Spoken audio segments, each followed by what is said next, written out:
Our state has some incredible problems. My name is Lynn, Hinderaker. I'm here to talk about that with you and talk about the trends that have shaped this state and dragged us in one direction or another. We're not really we're not realizing the dream we had way back in the early 2000s or even around 2008 or 9 or 10. My name is Lynn Hinderaker. Welcome to WowBiz Nebraska. We're going to get it on right now. Gallup tells us that worldwide, 50% of all people are afraid. But let's go a little bit further. When you look at that universe of people, those 50%, you're not going to believe this, 70% of them say that we are doomed. Think about it. Now, this is all developed and driven by technology, and so it's a very, very big statement. But just ask yourself briefly if that's applicable even partially to your community, your neighborhood, your business here in Nebraska. What do you have to say, right, to evoke a sense of relaxation? You'll be safe here, buy our product, etc. This is a very important question. It's very relevant, but I'm going to go the other way now. I'm going to tell you about an optimistic number. And by the way, this is WowBiz Nebraska. I'm Lynn Hinderaker, and thank you for being here. Now we're going to have an optimistic short-term number. If you're a business owner, you got to listen up in particularly close, all right? If you're not innovating, if you're not really into that and you haven't rolled out any new products or services or procedures or technology or whatever, and we're averaging now all the businesses in the entire state, or in the entire country, by the way, you are geared to make $120,000 in profit this year, 2024. Just use that number, $120,000 in profit this year. There are some people that would say, oh, that's great for us. Other people would say, that's not enough. $120,000, assuming you don't innovate. Now, if you're an innovative company and you like launching new things and getting people excited about that kind of stuff, an extra $100,000 on top of that number.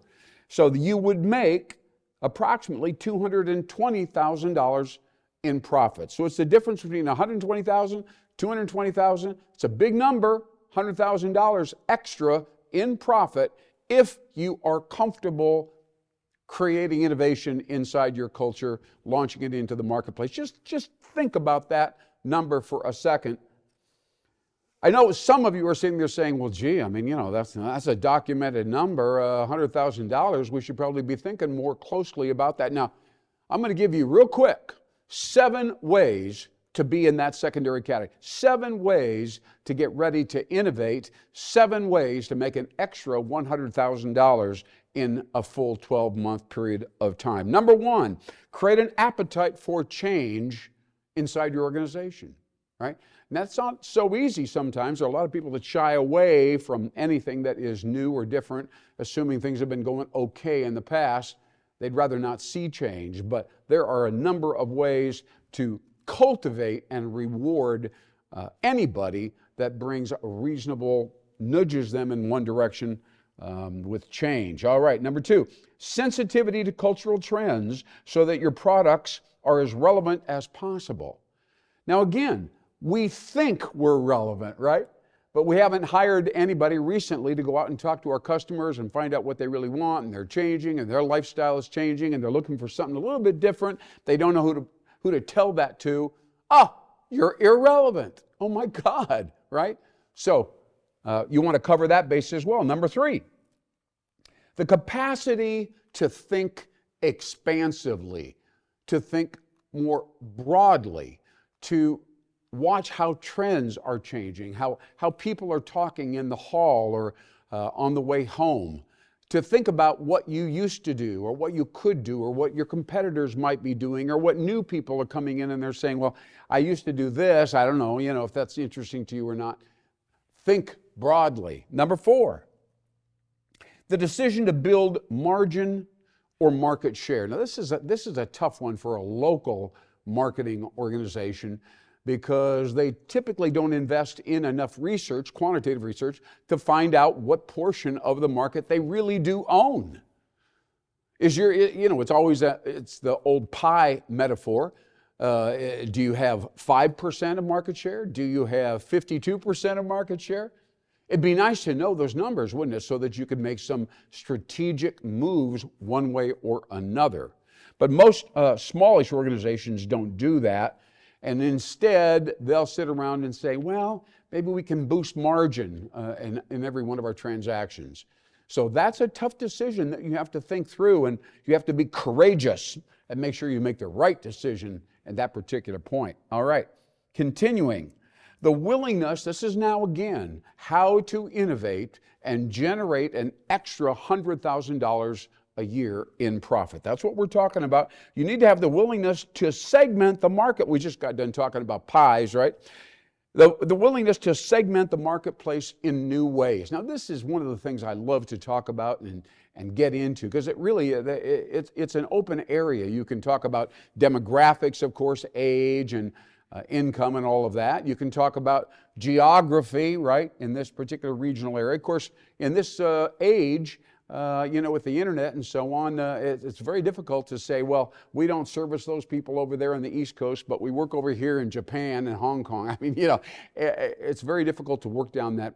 So you can also take a look at your past customers and try to identify what triggered them, right? And what kind of motivated them to get involved with you and open up your emails several times. So, okay, now we got somebody right here with the emails. They're kind of interested in us, right?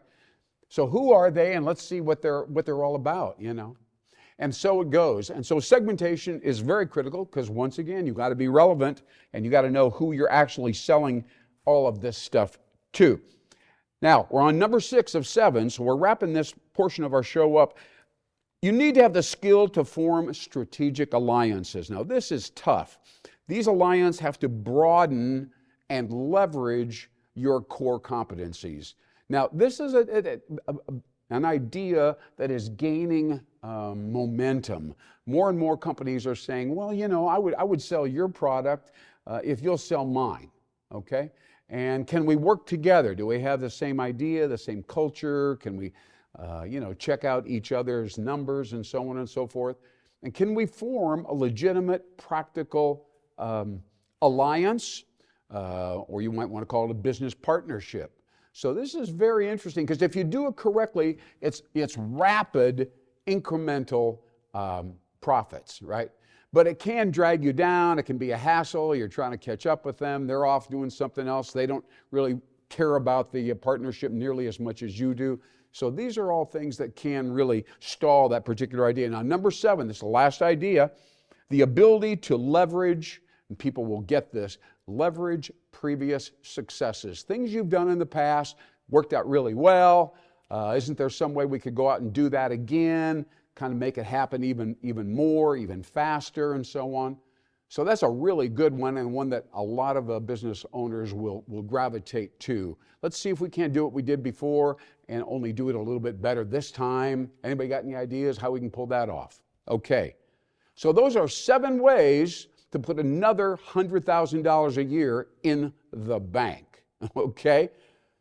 Remember that? This is a big idea that we're talking about right here. Now, we're going to move quickly here. In this era, and this time that we're in right now, there tends to be a little bit of indecision.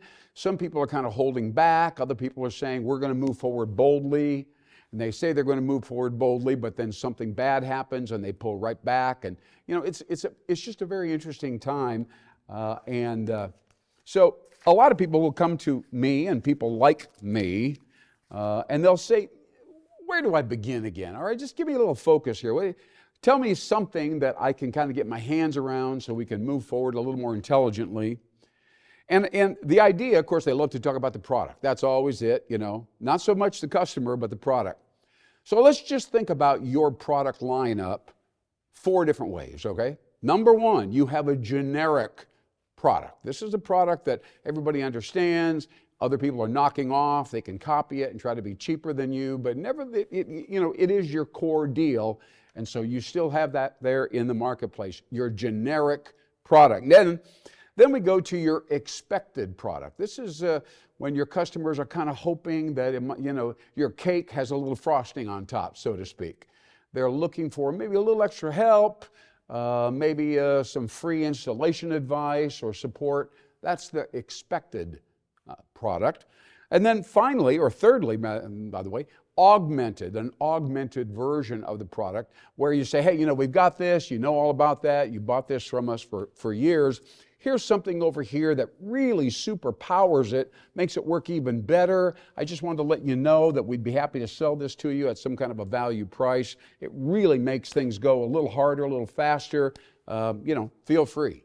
That's the augmented version. And then finally, this is kind of cool.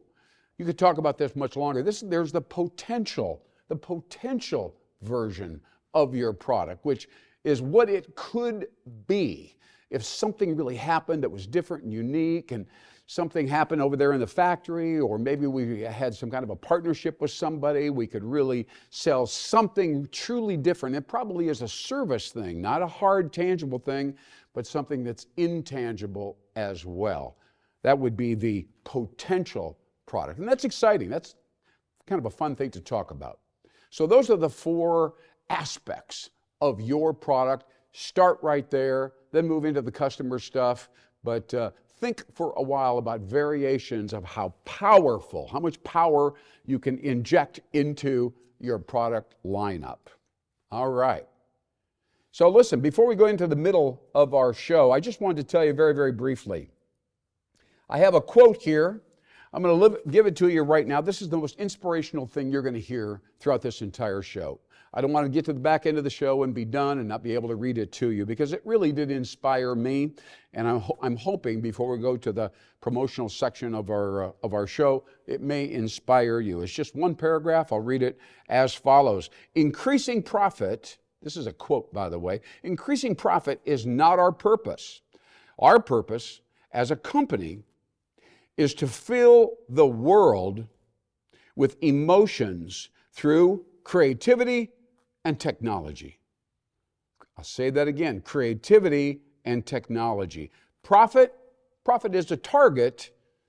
Target is different than purpose. Now, if you're struggling with workforce issues, as many, many companies are these days, you've got to think carefully about that particular quote. So many different companies or different employees say, yeah, we're trying to hit our numbers, blah, blah, blah, I guess, it's okay, yeah. But when you talk to them about the purpose of the company, why we exist, what we seek to do, now you're going to attract employees that will stay, and they will retain, they will grow, they will want to work with you going into the future. Huh? Think about that. Think about that. It's so important. I'm Lynn Hinderaker with WowBiz Nebraska. We appreciate you tuning us in, taking a good look at our show. We've been around for some time now, and we're excited about sharing important new information with you as we go forward, because the business segment of the state of Nebraska is so critical to the economy. The economy is critical to attracting people. People are very important to attracting companies. All right. So my name is Lynn Hinderaker. As I mentioned to you earlier, this is WowBiz Nebraska, and I want to share with you very, very briefly our country is divisive, polarized, as we all know. You've heard this many times before on news shows and so on. But nobody seems to have really a very good idea about pulling people together and getting them excited and so on. But I right here in Nebraska, I have an idea along those lines, and I'd like to share it with you right now, and I mean it as sincerely as I can be. And that is, we have opposites. We have people in the western Nebraska, rural folks. We have people in eastern Nebraska, urban folks. They have a different worldview. They kind of look at things differently, right? And so as long as somebody doesn't reach out and say, hey, here's a bridge that pulls you guys together, we're hurting, right? That'll hurt us in a variety of ways, both tangible and intangible. But here's what's interesting. The whole country has exactly the same problem, rural versus urban. And I know you've seen it. So what if there was one word that somehow showed us that we are not separate from those people over there. We're simply part of something larger, right? And that larger part, once we see that, we come to know who we really are, good, bad, or indifferent, because we have some way to contrast ourselves on our value systems and how we operate and what we prefer and what we eat and all that kind of stuff. That contrast is helpful, not a bad thing. And so the word is, as you might imagine, you've heard me mention this word before, and I'm mentioning it now with greater seriousness than ever. And I'm dead serious about the fact that I believe that this word is symbolic. By the way, symbols, metaphors, extremely important in moving people beyond their logical brain. And the word is urban natural. Yes, urban natural. It rolls off the tongue rather well. People remember it after they've heard it. Even years ago, they've heard it. But the thing is that urban, of course, implies one part of our mentality here in the United States of America, here in Nebraska, which is speed, technology, even concrete, metal. These are all aspects of the urban life.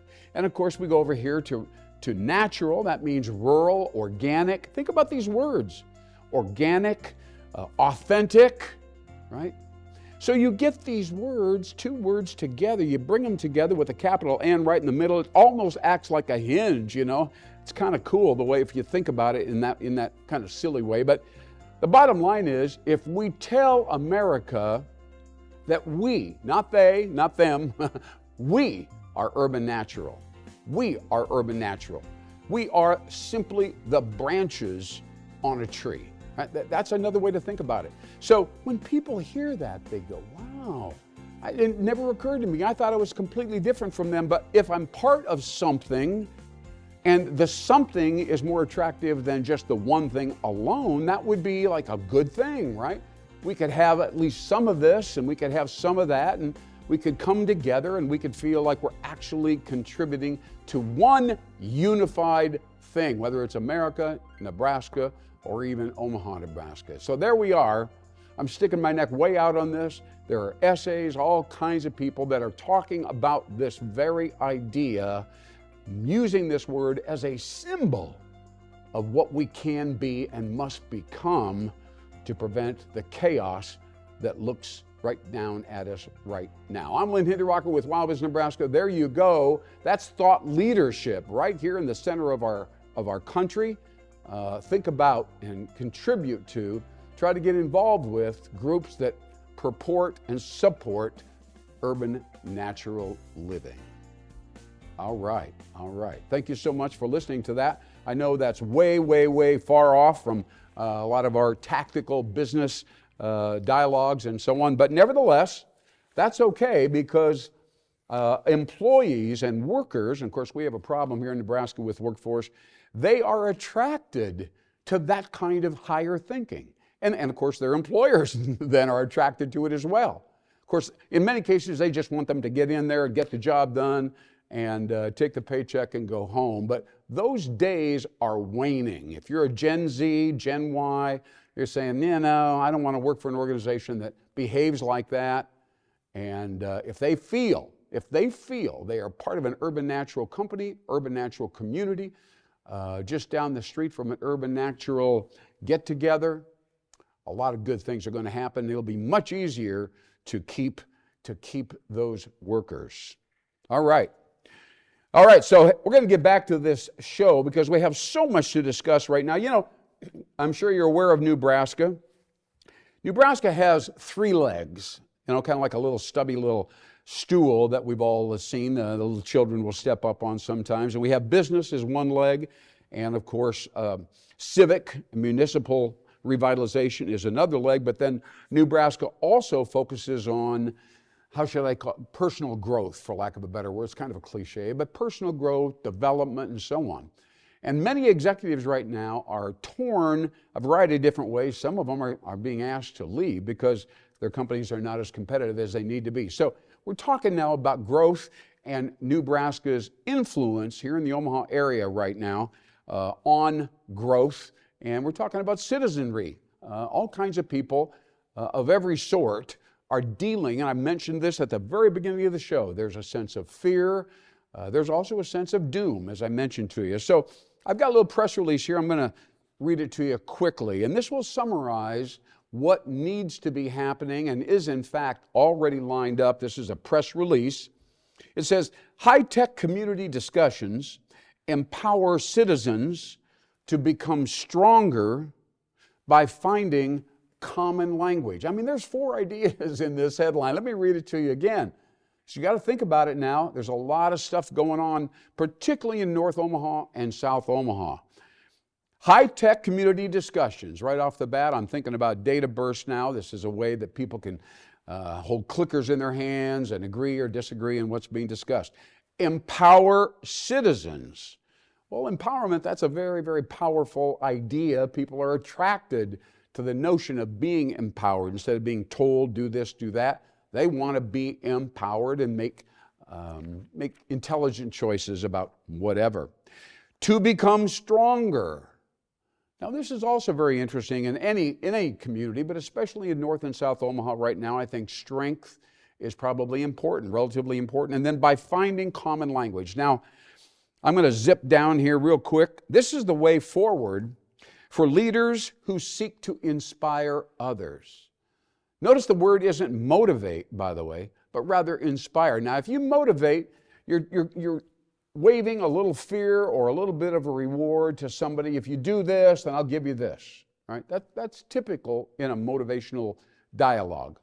But if you're an inspirational leader, you don't really worry about you getting anything out of the dialogue or anything out of what you're talking about with your employee or somebody else. Could even be a customer. So it's not about, well, I'll do this for you and then you can do this for me. It's about, I want to help you become the person that you're capable of becoming. Now, just please think about that for just a second. We're talking about real leadership now that inspires employees and customers. And so here's what it implies. It says, now is the time to pull passion and meaning into our lives in these neighborhoods in both North and South Omaha. Pretty interesting. This is a time to become inspired by asking tough questions about attitude, destiny, and cause. And then listening carefully to the answers that emerge in small groups all over the community. Think about these 3 things that I just said: attitude, destiny, and cause. Now, when a lot of economic developers get involved in these kinds of projects, they talk a lot about affordable housing and making sure people can afford this, and what about automobiles that aren't getting pulled away at night, and new buildings, hopefully, that can be rehabbed cost effectively. All those kinds of things are economic development, and those are important, but what about the emotions and the self-image of the people who live there and are applying for work there and so on and so forth? This is a whole different dimension of what I would call economic development, but it's chapter 2, to be sure. And then I'm going to wrap this up and say these discussions are based on the idea that when we motivate, you've heard this now already, when we motivate, we serve ourselves first, but when we inspire, opening our hearts, we serve others first. By the way, Jim Beatty, a well-known leader and entrepreneur across the entire United States of America, and he is part of this team that is helping people come to grips with who they are and what they want to become going forward in this kind of this new era. You know, we are in an era of transition. And most people would say mostly because of AI. We don't know if that's going to be a good thing, it's going to be a bad thing, and so on. But also this notion of joining, of fusion. In fact, I'm going to ask you right now, do you think you are a fusionary? In other words, are you a visionary who sees how things can come together, be convergent or whatever, and combined to serve the future, to serve a vision, right? Very important. Here's another word like that, emotile. Emotile people are people that hardly ever look at a computer on a desk. They run their entire lives with a phone, and they make decisions to purchase, for instance, way past just making a logical choice. Is it less expensive or more or whatever? They truly inject their emotions into every transaction. This is an incredible thing. And so you might want to think about these kinds of words. Another word like that, emergenesis. Emergenesis. It means something is being born. There is a genesis that is coming up. Could be a subset of an entire industry. Could be a new group of people who think completely differently than everybody else. That would conform to this word I'm just sharing with you right now, emergenesis. That's right. So thank you for joining me here on WowBiz Nebraska. I'm Lynn Hinderaker. This is exciting stuff. We're opening the box. We're looking carefully at all the new ideas that are laid out in front of us. And I know you're going to make the right choice. Come see me next time right here on WowBiz Nebraska.